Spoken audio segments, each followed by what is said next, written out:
은혜 받으실 하나님의 말씀은 로마서 7장 14절에서 25절 말씀입니다. 우리가 율법은 신령한 줄 알거니와 나는 육신에 속하여 죄 아래 팔렸도다. 내가 행하는 것을 내가 알지 못하노니 곧 내가 원하는 것은 행하지 아니하고 도리어 미워하는 것을 행함이라. 만일 내가 원하지 아니하는 그것을 행하면 내가 이로써 율법이 선한 것을 시인하노니 이제는 그것을 행하는 자가 내가 아니요 내 속에 거하는 죄니라. 내 속 곧 내 육신에 선한 것이 거하지 아니하는 줄을 아노니 원함은 내게 있으나 선을 행하는 것은 없노라. 내가 원하는 바 선은 행하지 아니하고 도리어 원하지 아니하는 바 악을 행하는도다. 만일 내가 원하지 아니하는 그것을 하면 이를 행하는 자는 내가 아니요 내 속에 거하는 죄니라. 그러므로 내가 한 법을 깨달았노니 곧 선을 행하기 원하는 나에게 악이 함께 있는 것이로다. 내 속사람으로는 하나님의 법을 즐거워하되 내 지체 속에서 한 다른 법이 내 마음의 법과 싸워 내 지체 속에 있는 죄의 법으로 나를 사로잡는 것을 보는도다. 오라, 나는 공고한 사람이로다. 이 사망의 몸에서 누가 나를 건져내랴. 우리 주 예수 그리스도로 말미암아 하나님께 감사하리로다. 그런즉 내 자신이 마음으로는 하나님의 법을, 육신으로는 죄의 법을 섬기노라.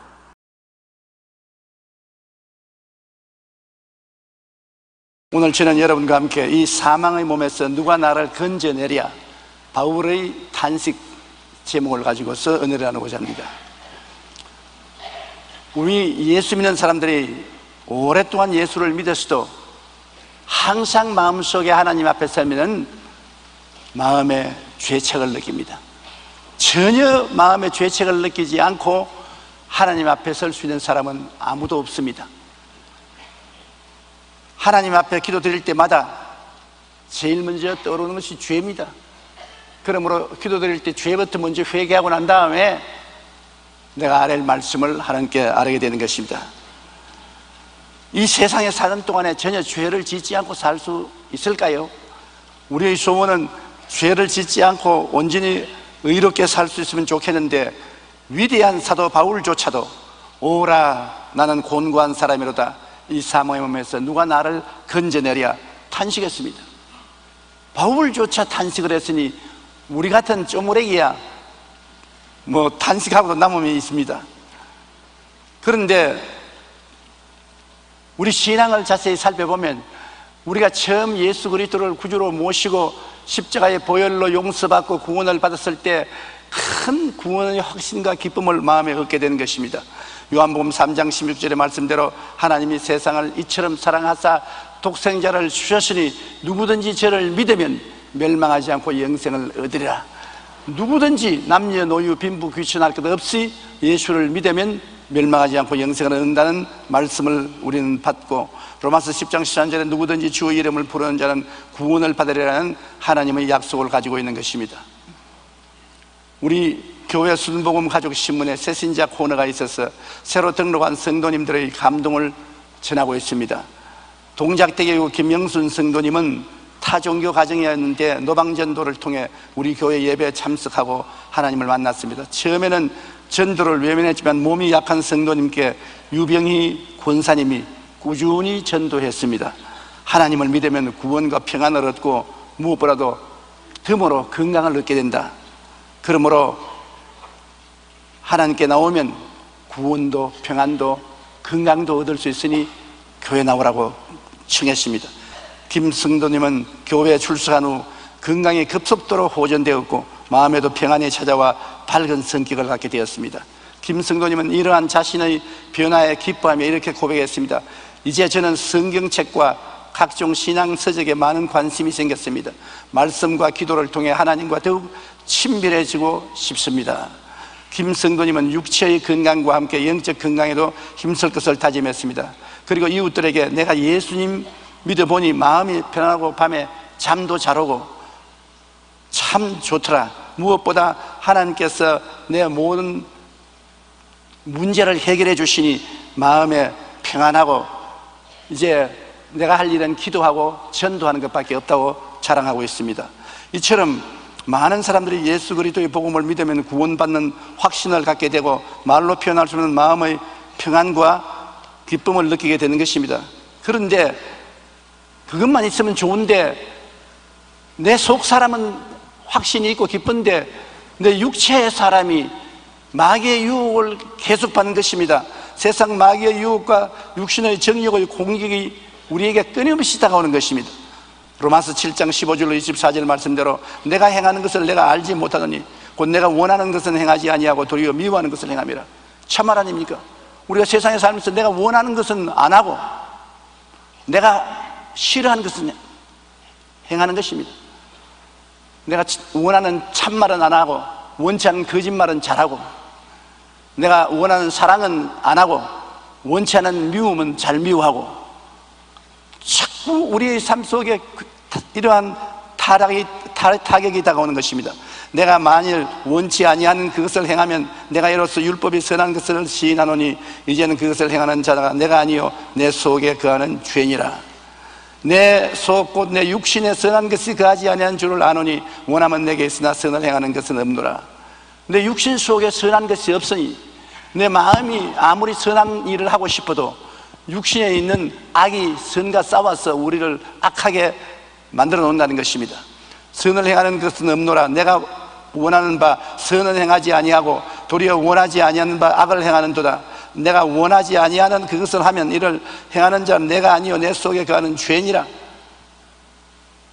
내가 원치 않은데 그것을 행하니까 그건 내가 자원해서 행하는 게 아니라 내 속에 있는 죄에 끌려서 행한다는 것입니다. 그러므로 내가 한 법을 깨달았느니 곧 선을 행하기 원하는 나에게 악이 함께 있는 것이로다. 내 속 사람으로는 하나님의 법을 즐거워하되 내 지체 속에서 한 다른 법이 내 마음의 법과 싸워 내 지체 속에 있는 죄의 법으로 나를 사로잡아오는 것을 보는도다. 오라 나는 곤고한 사람이로다. 이 사망의 몸에서 누가 나를 건지내랴. 예수 믿고 난 다음 기쁨과 평안과 구원의 확신을 갖고 있는데도 불구하고 끊임없이 우리 육체 속에 있는 죄가 우리를 악으로 이끌어갑니다.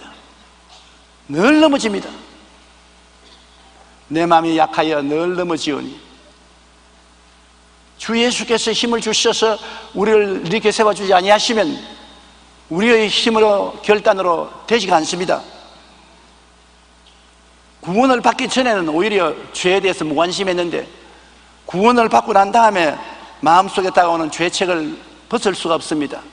제가 불광동에서 교회를 개척했을 때 박수미 자매님이라는 부인이 아들 오누이를 키우면서 살았습니다. 남편은 6.25 사변 때 전투에 나가서 전사했습니다. 그래서 혼자서 장사를 하면서 딸로 아들을 길렀는데 예수를 처음 믿고 난 다음에 얼마나 좋아하는지 제가 지금도 눈에 선합니다. 박수를 치고 손을 들고 할렐루야를 하고 정말 구원을 받아 이제 외롭지 않다. 매일같이 밤이면 애들 잠재워 놓고 울었는데 이제는 예수님이 마음속에 들어와서 울지 않게 되고 행복하게 되었다고. 그러던데 얼마간 있다가 제게 아주 마음이 굉장히 괴로운 모습을 가지고 찾아왔어요. 그래요. 박수미 자매님 어떻게 해서 이렇게 왔습니까? 그러니까 미안하지만은 이제 그만 믿으랍니다. 아니 여태까지 교회를 잘 나오고 새벽 기도해서 철야기도 주일 예배 꼭 나오던 분이 왜 그런 말씀을 하십니까? 내가요 예수 믿기 전에는 마음이 편했어요. 노방 장사를 하게 되면 거짓말을 많이 해야 됩니다. 싱싱하지도 않은데 싱싱한 물건이라 그러고 비싸게 받으면서 싸게 판다 이라고 남으면서도 나는 하나도 남지 않는다고 이라고 할 수 없이 거짓말을 매일같이 하면서 장사를 해야 되는데 옛날에는 거짓말을 해도 아무 마음의 고통이 없었어요. 그런데 예수님을 믿고 신앙이 깊어질수록 이제는 괴로워 견딜 수가 없어요. 거짓말도 이제는 잘 못해요. 더듬거리고.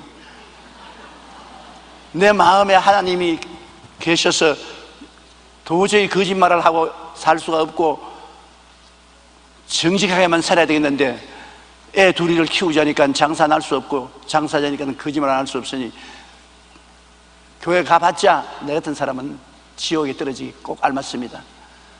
애들 공부 다 시키고 시집장가 보내고 난 다음 나이 늙어 이제 장사할 수 없을 때 그때 내가 다시 올 테니까 이제 마지막 하직 인사로 왔다고 내가 확 붙잡았습니다. 그러면 안 됩니다. 절대로 안 되죠. 왜냐하면 우리 예수 믿는다고 해서 당장 천사가 되는 건 아닙니다. 예수 믿으면 우리 속 사람이 변화를 받고 구원을 얻지 그 사람은 변화를 받고 구원을 받지 않습니다. 그 사람은 우리가 늘 싸워서 이겨야 되는 것입니다. 마귀와 세속은 그 사람을 통해서 우리 속 사람을 흔들어 놓아도 우리가 흔들리면 안 됩니다. 우리가 한꺼번에 천사가 되지 않습니다. 어린아이도 적은 어린 애기를 갓난 애기로부터 자라는 것처럼 신앙도 적은 신앙에서 점점 자라서 거룩하고 훌륭한 사람이 되지 한꺼번에 그렇게 되지 않습니다. 우리가 믿음으로 구원을 얻고 구원받아 놓았으니까 이제 구원받은 사람처럼 살도록 하나님 성령이 와서 도와주는 것입니다. 그러니까 한 숟가락에 배부르지 않습니다. 그러니까 계속 거짓말 조금씩 하면서 장사하세요. 눈이 휘둥그레졌어요. 예? 거짓말 좀 하면서 장사해도 괜찮아요? 원래는 안 괜찮은데 내가 특별히 허락을 해주니까 조금씩 거짓말하고 장사하고 저녁에는 꼭 주님께 회개하고 그리고 주님 이 거짓말 안 하고 장사하게 해달라고 구하십시오. 그럼 하나님이 도와주실 것입니다. 그래 얼굴에 웃음이 떠오르더니만 나갔어요. 거짓말을 조금씩 하면서 장사를 했어요. 그러나 자꾸 회개를 하고 하나님께 도움을 구하니까 정말로 거짓말을 하고 장사할 수가 없거든. 점점 정직해졌는데 나중에 소문이 꽉 났어요. 박수미 파는 물건은 다 진짜다. 다른 사람은 다 거짓말해도 저 아주머니는 거짓말 안 한다. 참말이다. 그래 해가지고서 참말을 하니까 거짓말 할 때보다 장사가 더 잘 됐습니다. 나중에는 제게 찾아와서 목사님 거짓말 안 해도 장사를 잘하고 살게 되니 희한한 일입니다. 주님께서 나를 도와주십니다. 그래서 우리 교회 구역장이 되고 나중에는 권사까지 되었었습니다. 김순희 권사 아직 내 마음속에 다 뚜렷이 사라지지 않고 있습니다. 그 아들 딸들 공부 다시 할 시기에서 미국으로 유학까지 보내고 지금 미국에 들어가서 아들 딸들하고 같이 살고 있습니다.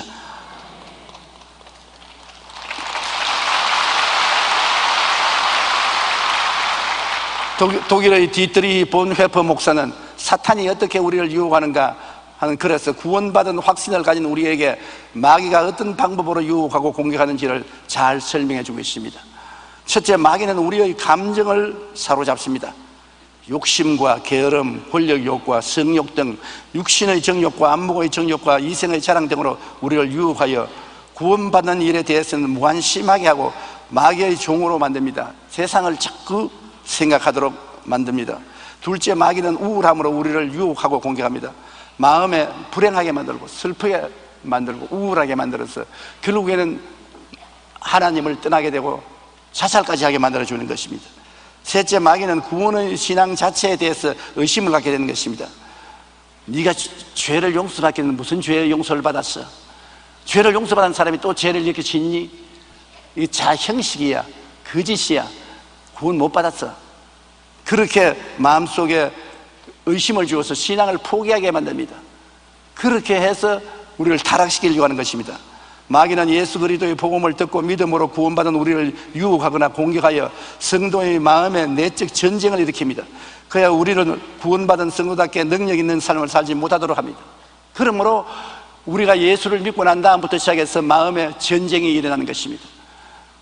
선을 행하는 내 마음에 육체 속에 있는 악이 도전을 하는 것입니다. 그래서 그 악과 싸우면서 피투성이가 되고 회개하게 되고 울부짖게 되고 고난을 받게 되는 것입니다. 누구든지 느끼는 것입니다.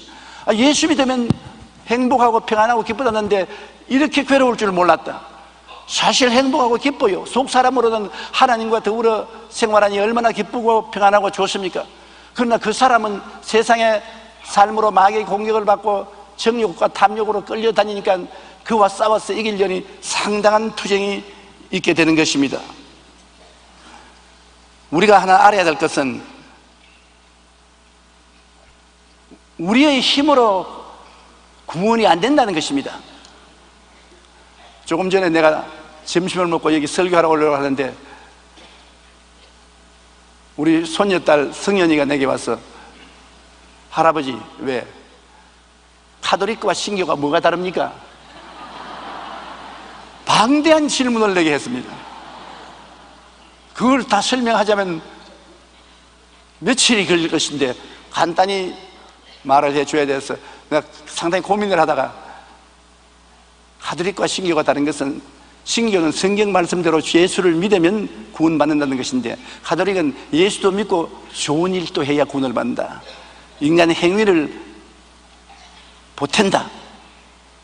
그래서 카톨릭은 신교와 다른 것이다. 다른 데가 많이 있지만은, 그러면 카톨릭 믿으면 지옥 갑니까?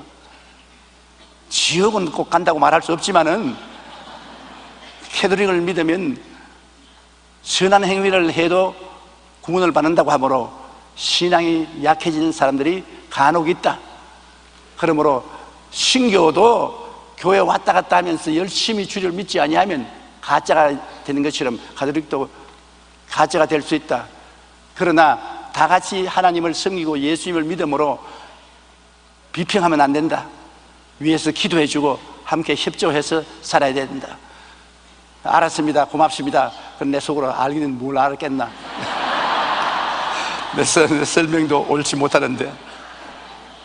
그러나 제가 한 가지 말씀하고 싶은 것은, 구원은 하나님이 절대로 공짜로 주는 건 은혜지 우리의 행위가 거기에 보태지는 건 아닙니다. 행위가 보태진다면 우리 구원받을 사람 아무도 없어요. 우리가 성자가 안 되는 이상, 천사가 안 되는 이상 구원받을 사람 아무도 없어요. 밤낮 바울과 같이 오라 나는 공고한 사람이로다. 이 사망의 몸에서 누가 나를 건져내랴. 탄식만 하고 돌아다닐 따름일 것입니다. 에베소 1장 5절로 7절에 그 기쁘신 뜻대로 우리를 예정하사 예수 그리스도로 말미암아 자기의 아들이 되게 하셨으니 이는 그가 사랑하는 자 안에서 우리에게 그저 주는 바 그의 은혜의 영광을 찬송하게 하려는 것이라. 그저 받았다. 공짜로 받았다. 그저 감사합니다. 그게 뭘 보탠 것 하나도 없어요. 우리는 그리스도 안에서 그의 은혜의 풍성함을 따라 그의 피로 말미암아 속량꽃 죄사함을 받았느니라. 그러므로 여러분이 무슨 가치나 자기에 의해서 구원받지 않았습니다. 옛날에 불광동에서 목회할 때 장로교 장로님 한 분이 새벽 기도를 나오는데 꿀 앉아서 한두 시간씩 기도를 하는데 늘 하는 말이 그저 감사합니다. 그저 감사합니다. 그저 감사합니다. 그저 감사합니다. 그래서 그게 무슨 기도가, 그런 기도가 있어요. 그저 감사합니다. 뭐가 감사한 게 있어야지. 자꾸 그저 감사하다니까. 뭐가 그저 감사합니다. 목사님 그런 말 하지 마세요. 나는요, 북한에서 6.25를 맞아서 그 무서운 공산치하에서 벗어나서 9.4일생으로 남한에 내려왔는데 우리 집사람하고 자식들하고 무사히 내려왔어요. 그래서 또 1.4 후퇴 때 저 부산까지 내려가서 많은 고생을 했지만은 병들지 않고 살아서 다시 서울로 왔어요. 또 서울에 와서도 지금 명동에서 제가 장사를 하고 있는데 장사를 해서 애들 교육시키고 먹고 살아요. 그리고 또 이렇게 예수 믿고 아침에 천막교회에 와서 기도할 수 있으니 그저 좋지 않습니까? 나는 그저 주님의 도움으로 살았지 내 힘으로 살은 것이 아무것도 없습니다. 그래서 내가 별난 영감도 다 있다. 그저 고맙습니다. 근데 제가 요사이에 가만히 살면 그저 고마운 것밖에 없어요. 아무것도 내가 한 일은 없으니까 그저 공짜로 받았으니 고맙습니다. 구원만 절대로 우리가 자랑할 것이 없습니다. 에베소 2장 8절로 10절에 너희는 그 은혜에 의하여 믿음으로 말미암아 구원을 받았으니 이것은 너희에게서 난 것이 아니요 하나님의 선물이라. 여러분, 선물 돈 주고 받습니까? 내가 선물 갖다 주는데 돈 내놓으면 여러분 그 돈 받겠습니까? 선물은 공짜로 받는 거예요. 구원이 우리에게서 난 것이 아니라 하나님이 선물로 주시는 거예요. 여러분이 뭐 잘해서 그 공로로 주는 것은 아닙니다. 행위에서 난 것이 아니니 이는 누구든지 자랑하지 못하게 함이라. 행위에서 그 결과로 구원을 준 것이 아니라 하나님이 공짜로 주신 것이므로 믿음으로 구원을 받지 행위로서 구원을 받는 것은 아닌 것입니다. 우리는 그가 만드신 바라 그리스도 예수 안에서 선한 일을 위하여 지으심을 받은 자니 이 일은 하나님이 전에 예비하사 우리로 그 가운데 행하려 하심이라. 하나님 미리 구원을 예비해 놓고 우리를 불러서 예수님 보혈로 구원을 받게 만들어 주신 것입니다. 그러므로 우리가 이걸 보면은 인간의 행위를 구원의 조건으로 섞으면 절대로 안 됩니다. 종교개혁자들은 교황청이 군의와 행함을 강조하는 것을 비판하고 구원은 오직 믿음으로, 오직 말씀으로, 오직 은혜로 구원받는다고 강조했습니다.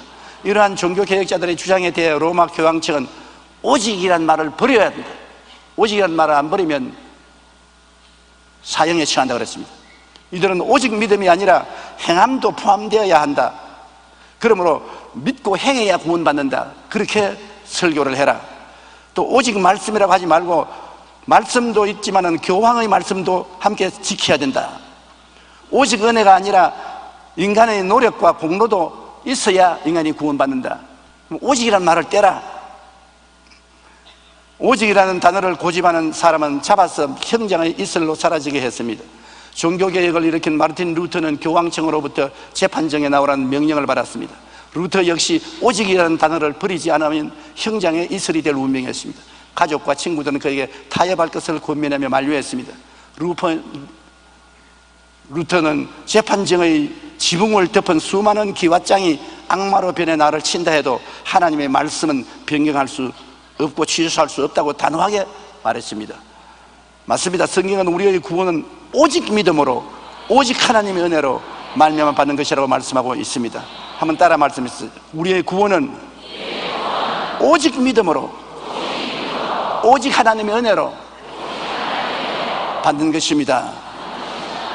오직 하나님의 말씀으로, 구원은 오직 믿음으로 받는 하나님의 은혜의 선물일 뿐 우리의 행위나 노력으로 얻는 것이 결코 아닙니다.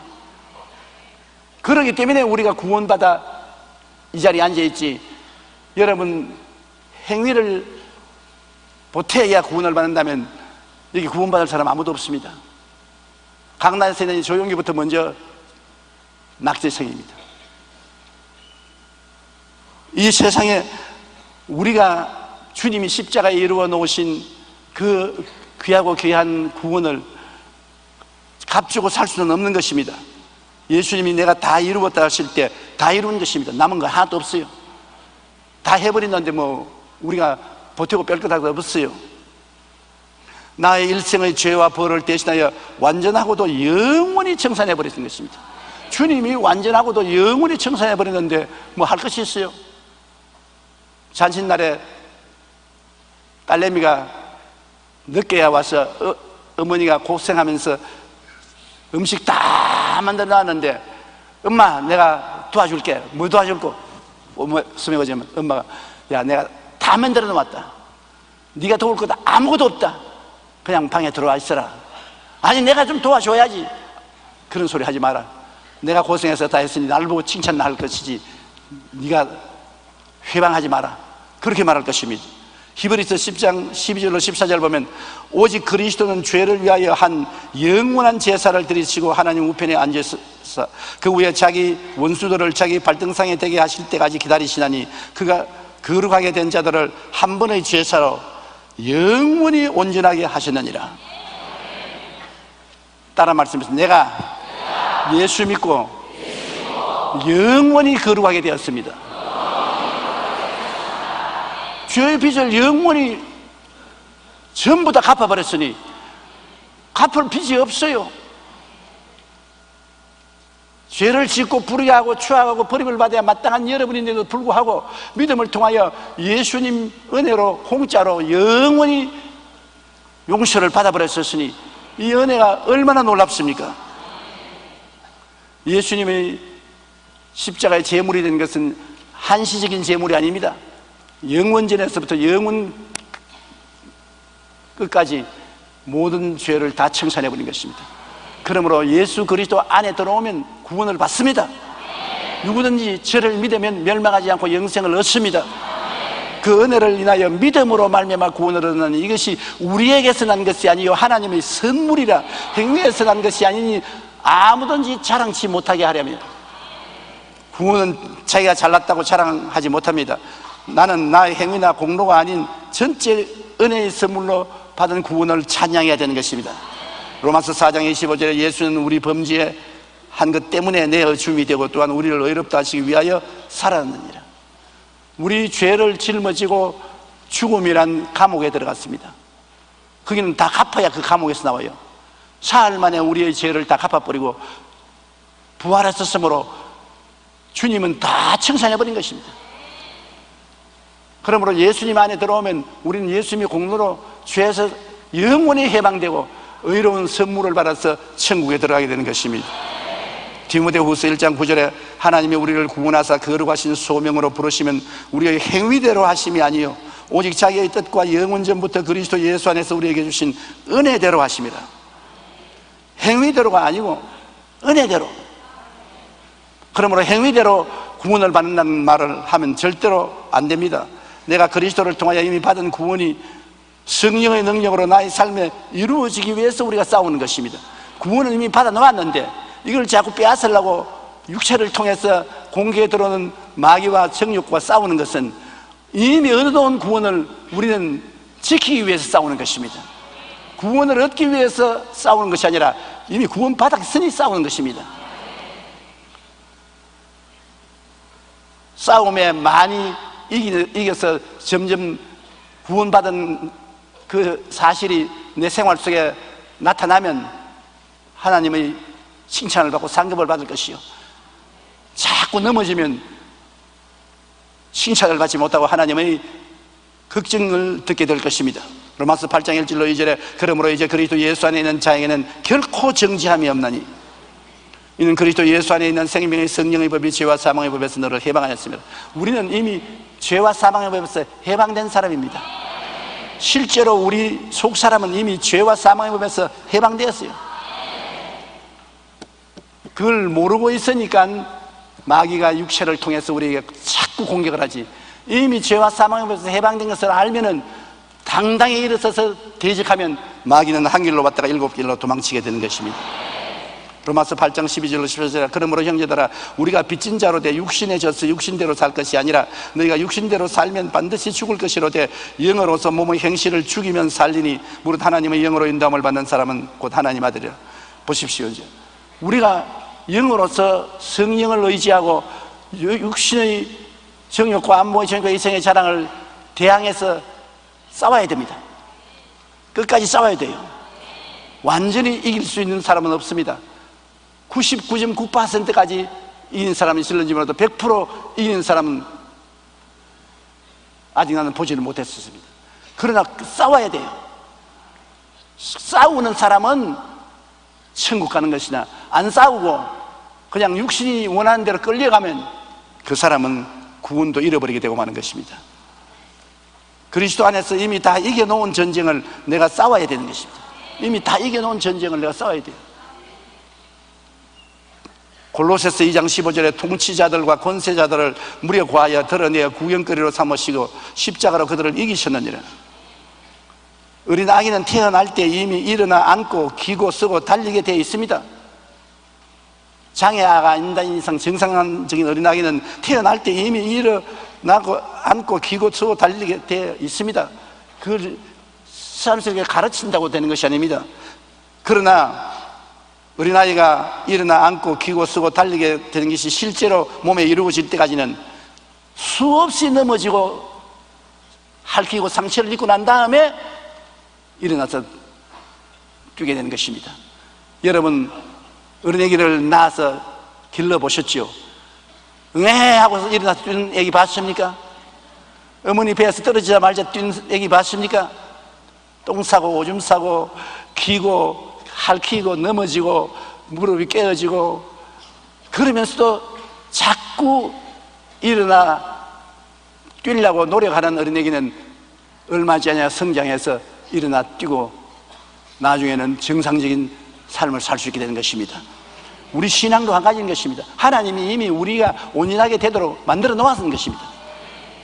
다 이루어 놓은 것입니다.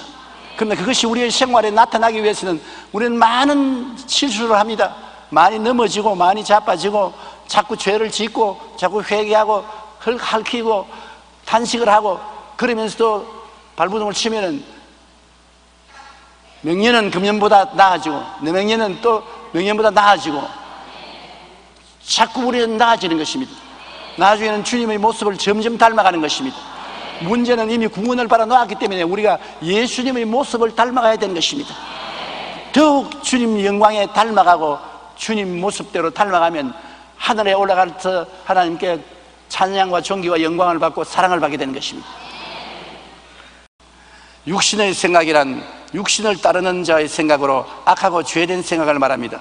마가복음 7장 22절로 22절에 이러한 육신의 생각을 말씀하고 있습니다. 속에서 곧 사람의 마음에서 나오는 것은 악한 생각, 곧 음란과 도둑질과 살인과 간음과 탐욕과 악독과 속임과 음탕과 질투와 비방과 교만과 우매함이라.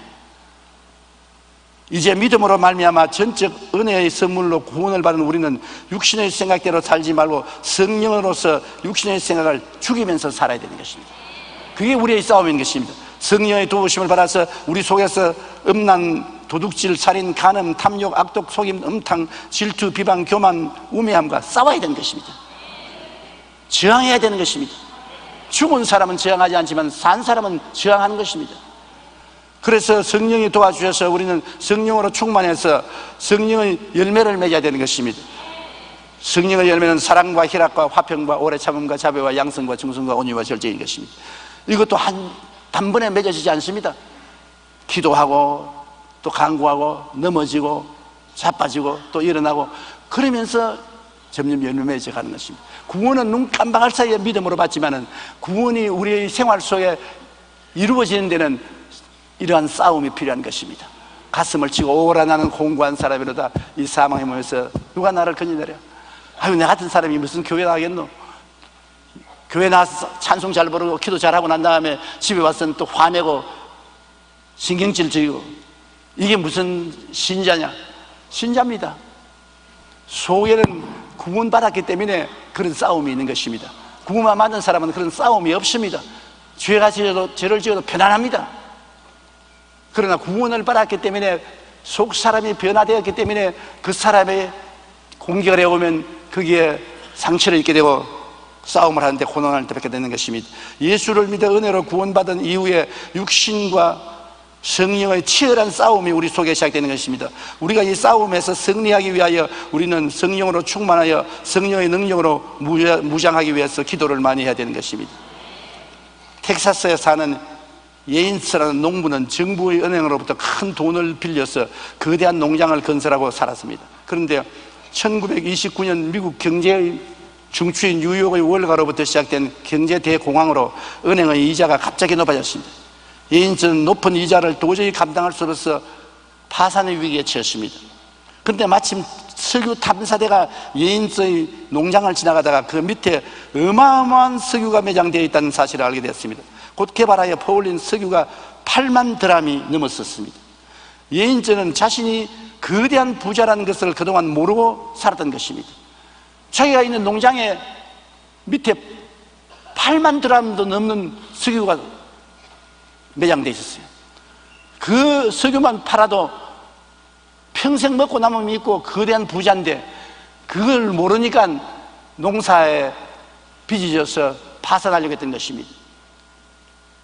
몰랐어요. 우리도 그와 같은 것입니다. 우리 속에 보혜사 성령이라는 거대한 하나님의 영광이 들어와 있는 것입니다. 구원받은 우리 영혼과 더불어서 우리를 주님의 뜻대로 살게 하는 그 위대한 힘이 들어와 있는데 성령이 들어와 계신 것을 모르고 우리 힘으로 신앙생활을 하다가 넘어지고 안 되니까 나는 생각할 수 없겠다. 난 낙심하고 말겠다. 포기하고 마는 것입니다. 그렇지 않아요. 여러분은 어마어마한 능력을 속에 가지고 있는 것입니다. 성령이 여러분과 같이 계신 것입니다. 우리가 안 믿는 사람하고 무엇이 다릅니까? 안 믿는 사람은 속에 성령이 없습니다. 마귀와 세상만 들어와 있는 것입니다. 죄를 지어도 아무렇지도 않습니다. 그러나 우리는 성령이 들어와 있어요. 엄청난 하나님의 능력이 들어와 있는 것입니다. 성령과 더불어 삶으로 죄가 들어오면 죄와 싸우게 되고 마귀와 싸우게 되고 세상과 싸우게 되고 우리는 그리스도의 모습을 닮아가게 되는 것입니다. 그러므로 여러분 낙심하면 안 되는 것입니다. 우리도 우리의 실상을 바로 알아야 됩니다. 우리가 믿음으로 구원받아 하나님의 자녀가 된 후에는 아무리 우리 마음과 삶에서 육신과 성령의 격렬한 싸움을 한다고 하여도 우리는 그리스도 안에서 이미 다 이겨놓은 전쟁에서 싸우고 있다는 것을 알아야 하는 것입니다. 이제부터 구원은 우리 예수님 안에서 성령님의 능력으로 그 어떤 싸움도 능히 이길 수 있다는 강하고 담대한 마음과 믿음을 가지고 앞으로 나가야 되는 것입니다. 그러면 우리는 어떻게 싸워야 됩니까? 싸울 수 있는 무기가 있습니까? 에베소 6장 14절로 18절에 그런즉 서서 진리로 너희 허리띠를 띠고 의의 호심경을 붙이고 평안의 복음이 준비한 것으로 신을 신고 모든 것 위에 믿음의 방패를 가지고 이로써 능히 약한 자의 모든 불화살을 소멸하고 구원의 투구와 성령의 검고 하나님의 말씀을 가지라. 모든 기도와 간구로 하되 항상 성령 안에서 기도하고 이를 위하여 깨어 구하기를 항상 힘쓰며 여러 성도를 위하여 구하라. 이제 우리가 매일매일 생활하는데 사도 바울 선생은 로마 군인들의 무장을 그대로 하나님 말씀을 설명하는 데 사용하고 있는 것입니다. 옛날에 로마 시대에 군인들이 무장하고 있던 그 무장을 가지고서 하나님 말씀을 설명하고 있는 것입니다. 진리로 허리띠를 띠라. 이 허리가 우리 몸의 중심인 것입니다. 허리를 다치면 꼼짝 못해요. 허리를 다치면 노동도 못해요. 사무도 보기 못해요. 허리가 튼튼해야 몸이 건강한 것입니다. 그러므로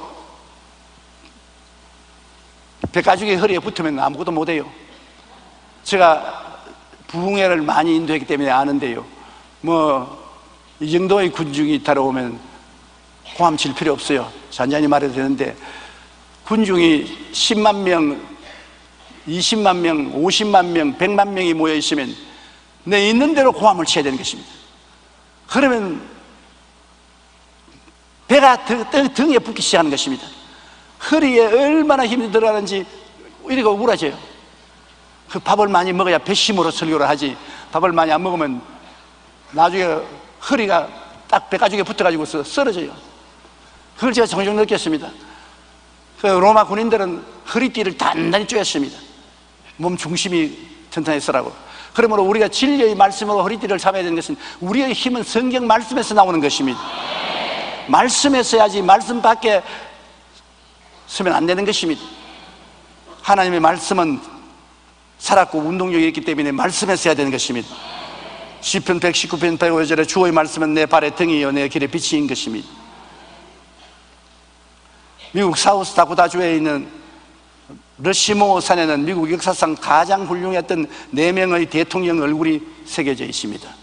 독립전쟁을 이끈 건국의 아버지 조지 워싱턴, 독립선언서를 기초하고 광대한 미 대륙의 기초를 일군 토마스 제퍼슨, 노예 해방으로 자유와 인권의 메시지를 세계 전파한 아브라함 링컨, 오늘날 미국을 세계의 중심국가로 융성하게 한 시어도르 루즈벨트입니다. 이들의 공통점은 모두 하나님의 말씀을 생활의 이념으로 살았다는 것입니다. 조지 워싱턴은 초대 대통령으로 취임한 자리에서 성경이 아니면 세계를 다스릴 수 없다, 그렇게 말하고 성경을 손에 얹고 선서를 했습니다. 성경을 허리띠로 삼았어요. 토마스 제퍼슨은 미국 독립선언서의 작성자로서 미 합중국은 성경을 반석으로 삼아서 있다고 강조했습니다. 성경에 입각한 나라를 세웠습니다. 링컨은 언제나 성경을 곁에 두고 그 말씀대로 살려고 애를 썼습니다. 그는 성경은 하나님께서 주신 가장 좋은 선물이라고 말했었습니다. 루즈벨트는 신실한 그리스도인 부모 밑에서 성장하여 미국 대통령 가운데 최연소자로 대통령이 되었습니다. 그는 늘 어떠한 일을 하든지 자기의 생을 참되게 살기 원한다면 나는 그에게 성경을 연구하라고 권한다고 말했었습니다. 보십시오. 세계를 움직이는 나라의 대통령 중에도 뛰어난 네 사람의 대통령이 모두 다 성경으로 말미암아 살고 성경으로 말미암아 나라를 다스리고 성경에 의해서 그들은 대통령이 되었다고 자백했습니다. 성경을 우리의 힘으로 삼아야 되는 것입니다. 인간의 지혜나 총명이나 모략이나 재능을 힘으로 삼으면 안 됩니다. 우리가 학교 공부를 많이 못해서도 집안이 훌륭하지 못해도 성경을 허리에 감으면 장사가 되는 것입니다. 아무도 감당할 수 없는 장사가 되는 것입니다. 성경, 이보다 더 귀한 선물이 어디 있습니까? 우리를 진리 가운데로 인도하는 것은 오직 하나님의 말씀뿐입니다. 우리는 늘 진리의 말씀으로 허리띠를 띠고 하나님의 기뻐하시는 뜻이 무엇인지 알고 나아가야 합니다. 그럴 때 우리는 마귀의 회방을 능히 물리치고 하나님이 예비하신 축복을 우리 개인뿐 아니라 사회와 국가에 나눠줄 수가 있는 것입니다. 그 다음에 우리는 의의 흉배를 붙여라는 것입니다. 저기 쏘는 화살이나 찌르는 창 못 들어오게 가슴을 보호하는 흉배인 것입니다. 이것은 뭐냐면 우리가 의의 흉배니까 정의롭게 살겠다고 결심을 해야 되는 것입니다. 우리가 예수 믿으면서 마음에 결심을 안 하고 바람 부는 대로 물결 치는 대로 살아서는 안 돼요. 마음에 흉배를 붙여야 돼요. 각오를 해야 돼요. 나는 정의롭게 살겠다. 따라 말씀했어요. 나는 예수님을 의지하고 정의롭게 살겠다. 그렇게 결심을 해야 되는 것입니다. 에베소서 4장 24절에 하나님을 따라 의와 진리의 거룩함으로 지으심을 받은 새 사람을 입어라. 나는 새 사람을 입고 정의롭게 살겠다. 미가서 6장 8절에 사람아 주께서 선한 것이 무엇임을 내게 보이시나니 야훼께서 내게 구하시는 것은 오직 정의를 행하며 인자를 사랑하며 겸손하게 내 하나님과 함께하는 것이 아니냐. 정의로운 것을 해야 돼. 그러면 우리 가슴에 적이 쏘는 화살과 찌르는 창이 못 들어오는 것입니다. 의의 흉배를 붙여야 돼요. 가난한 집에서 태어나서 캐나다에서 가장 부자 된 깁슨에게 어느 날 기자가 그 비결을 묻자 그는 간단히 대답했습니다. 술 마시지 말고 부지런히 일하고 하나님을 믿고 만사를 의심하지 않고 일하면 부자가 됩니다. 그 말에 기자는 무슨 그 말이야 누구가 못하겠어요. 다 알잖아요. 그 깁슨이 말하기를 그러니까 그렇지요. 누구나 다 알고 있지요. 그러나 그렇게 하기로 마음의 결단을 하고 실천한 사람이 많지 않습니다. 알기는 알아도 그렇게 하기로 결심하고 결단하고 실천한 사람이 많지 않으므로 부자가 많지 않다는 것입니다. 사람들이 다 알아요. 그러나 마음의 결단을 안 내리는 것입니다. 한 소매치기가 평생을 소매치기로 감옥을 내집 들다가 하다가 결국 병이 들어 죽게 되었습니다. 이 소식을 들은 목사님이 그를 불쌍히 여겨서 그에게 찾아가 말씀을 전하고 예수를 믿고 천국에 가라고 간절히 기도를 해 주었습니다. 그러니까 기도를 따라하고 머리를 끄덕끄덕 하면서 세상을 떴는데 목사님이 안수를 하고 난 다음 눈을 뜰 때 보니까 팔뚝시계가 없거든. 그러니까 소매시계가 그 목사님 시계를 손에 쥐고서 죽었어요. 재벌을 개 못 준다고 마지막 기도를 바르면서도 목사님 손에 팔에 있는 팔뚝시계를 훔쳤던 것입니다.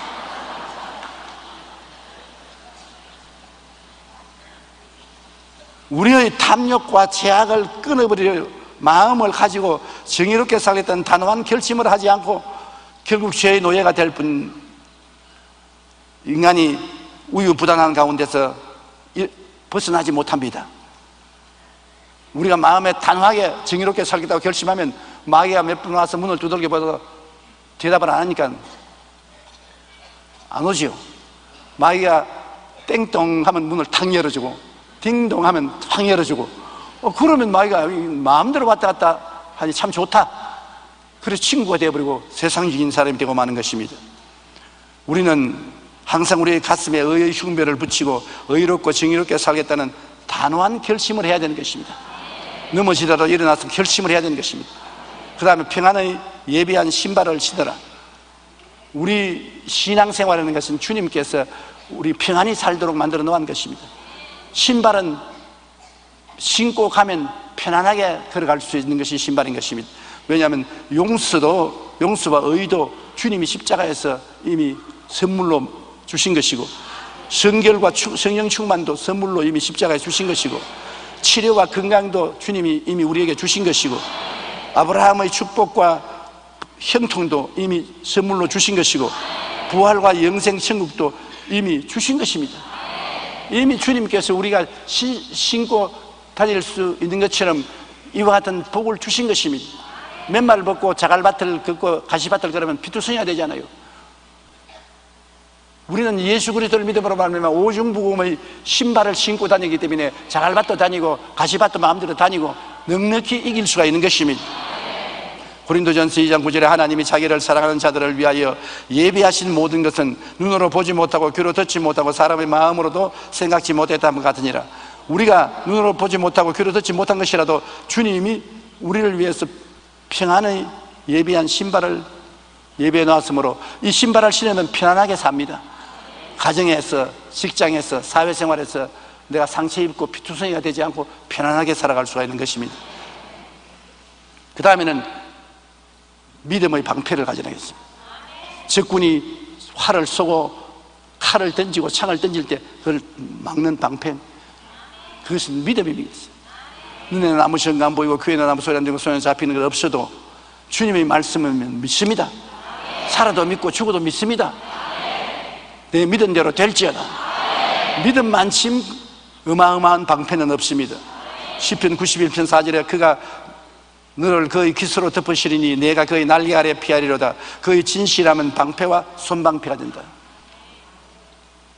주님이 우리의 방패와 손방패가 되도록 진실하게 우리를 돌봐주시는 것입니다. 베드로전서 5장 8절로 9절에 근신하라 깨어라 너희 대적마귀가 우는 사자같이 두루다니며 삼킬 자를 찾나니 너희는 믿음을 굳게 하여 그를 대적하라. 우리 마음속에 믿으려면 믿을 수 있고 안 믿으려면 안 믿을 수 있는 것입니다. 그러나 믿으면 기적을 체험할 수 있는 것입니다. 역사가인 토인비 박사는 기적은 오늘날도 일어난다. 기적은 역사를 만들고 지각을 변동시킨다. 기적은 역사의 경로와 국가들의 운명을 바꾼다라고 말하며 기적을 믿는 것이 인류에게 기본적인 것이라고 말했습니다. 프랑스의 격언에는 기적을 믿는 이에게만 나타난다고 말했습니다. 예수님께서 내 믿음대로 되리라고 말씀하실 때 병자가 치유되고 귀신이 쫓겨나는 큰 기적이 일어났습니다. 우리가 마귀와 싸우기 위해서 모든 것 위에 믿음의 방패를 가지고 나아가야 합니다. 우리는 오직 믿음으로 마귀와 싸울 때 이길 수가 있는 것입니다. 믿을 때 기적이 일어나는 것입니다. 믿을 때 능력이 나타나요. 많은 사람들이 마음속에서 나는 못한다고 생각하는 것이 나는 기도 못해요. 나는 설교 못해요. 난 전도 못해요. 마음에 못한다고 생각하니까 겁을 마귀가 넣어주는 것입니다. 못해요 진짜. 기도도 못하고 전도도 못하고 설교도 못해요. 그러나 어느 날 깨닫습니다. 이거 마귀가 그런 것 아니냐. 할 수 있다 하면 된다. 해보자 주님 말했는데 할 수 있다. 난 예수님 안에서 할 수 있다. 할 수 있다고 생각하자 말자 기도하면 성령이 도와주셔서 기도하게 되고, 설교하라 하면 설교도 하게 되고, 말씀 전하라면 말씀 전하기도 되고 일이 되는 것입니다. 안 믿으니까 안 되지. 믿으면 됩니다. 할 수 있거든요. 무슨 말이냐. 믿는 자에게는 능치 못하심이 없습니다. 사랑하는 자여 내 영혼이 잘됨 같이 내가 범사에 잘되고 강건하여 내가 강구한다 했으니 삼중 축복이 올 것을 믿어야 되는 것입니다. 누구든지 그리스도 안에 있으면 새로운 피조물이라 이전 것은 지나갔으니 보라 새 것이 되었다. 내가 새 것이 되었다고 믿어야 되는 것입니다. 마귀가 와서 무슨 말을 하더라도 나는 새 것이다. 그리스도에서 새 것이 되었다고 내 마음에 믿으면 믿은 대로 되는 것입니다. 그리고 성령으로 충만함을 받아서 성령의 금인 말씀을 가지고 나가면 말씀이 능력이 굉장히 있는 것입니다. 제가 50년 동안 설교를 하고 온 세계를 다녔지 않습니까? 하나님의 성령이 오시면 기가 막히게 내 입에서 말씀이 능력 있게 나가요. 그러나 성령이 임하시지 아니하면 땀만 뻘뻘 나고 말씀이 잘 전개되지 않고 굉장히 고통스럽습니다. 성령과 말씀은 언제나 같이 있습니다. 말씀이 있으면 성령이 오시고 성령이 오시면 말씀이 오시는 것입니다. 히브리서 4장 12절에 하나님의 말씀은 살아있고 활력이 있어 좌우에 날뛰었던 검보다 예리하여 혼과 영과 및 관절과 골수를 찔러 쪼개기까지 하며 또 마음의 생각과 뜻을 판단한다고 말하는 것입니다. 우리 구주 예수 그리스도로 말미암아 우리에게 성령을 풍성히 부어주었다 하셨으니 성령 충만합니다. 그리고 기도하면 마귀가 물러가는 것입니다. 기도가 마지막 우리가 해야 될 일인 것입니다. 우리가 진리로 허리띠를 띠고 의의 흉배를 붙이고 성령의 금을 가지고 다 몸에 무장을 하고라도 결과는 기도를 해야 되는 것입니다. 기도하지 않으면 에레미야 33장 3절에 너희는 내게 부르짖어라 내가 내게 응답하겠고 내가 알지 못한 크고 은밀한 일을 내게 보이리라. 기도해야 하나님이 역사하시 하는 것입니다. 잠잠하게 계시면 하나님도 잠잠하게 계십니다. 꼭 잊지 마세요. 하나님은 기도해야 역사하시는 것입니다. 기도할 줄 모른다는 말 하지 마세요. 엉터리 기도라도 해야 되는 것입니다.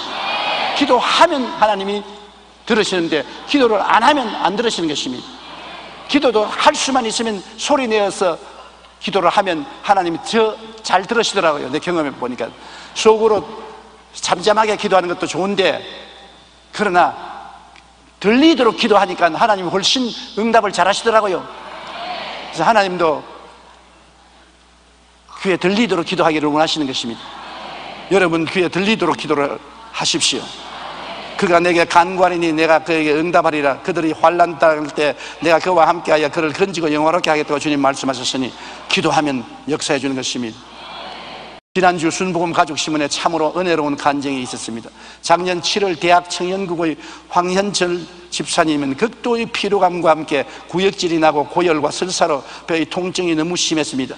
처음에는 가볍게 여겼지만 고통이 심해서 자정쯤에 병원의 응급실에 가서 간단한 조치를 하고 통증은 가라앉았습니다.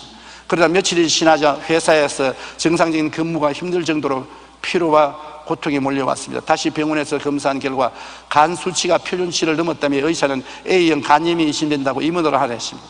입원 후 상태는 급격히 악화되었습니다.